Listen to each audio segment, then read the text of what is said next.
where users can put in two origins, a date, and the direct or non-direct routes.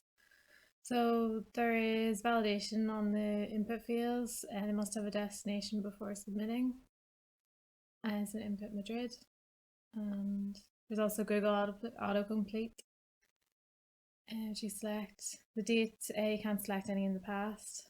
So choose, yeah, and it's defaulted to direct, but you can select non-direct or direct. When the form is submitted, the data is sent to the server, and firstly, the origins are parsed and sent to the API pre-I autocodes. The second stage finds all the destinations for each origin. If the API has no results for an origin, it returns an error. A compatible list is found, and then separate API requests are made against the destination list. So it takes a bit of time. Okay, so now the data has been received, and the destination controller is making calls to the database for information to add the JSON object. Okay, so these are the destinations. Sao Paulo.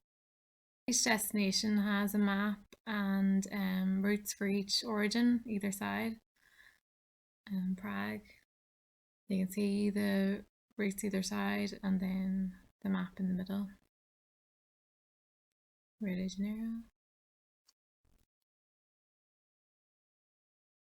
So you can select a route which is added to the cart, and you can select multiple, which also added. If you change your mind and want a different price or a different time, whichever suits, you can select another and it will be added to the cart.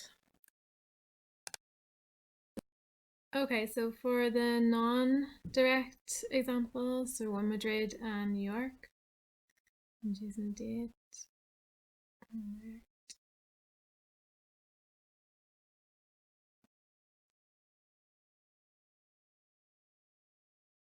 Okay, so we choose Kathmandu, and we can see the layout for a non-direct route. It has a stopover in the middle, and it has the times for departure and arrival for each route, and also the duration for each route as well underneath the times. As you can see, some of the routes here have mutual stopovers in Istanbul, and the second leg for the top two are both the same route. This layout makes it easy to coordinate long distance journeys and possibly meet up in the middle. Okay, so on the left is the IDE WebStorm with a console to show what's happening in real time in the backend. Once the data is submitted, the search begins by getting the IATA codes and then a list of destinations for each origin. This list is compared and then results in a mutual destination list. Then each origin loops through the destination list and makes calls to the API, and the results are added to an array. Once all the calls are made, the array writes to file, which restarts the server. The destination controller notifies React, which redirects the user to the results page.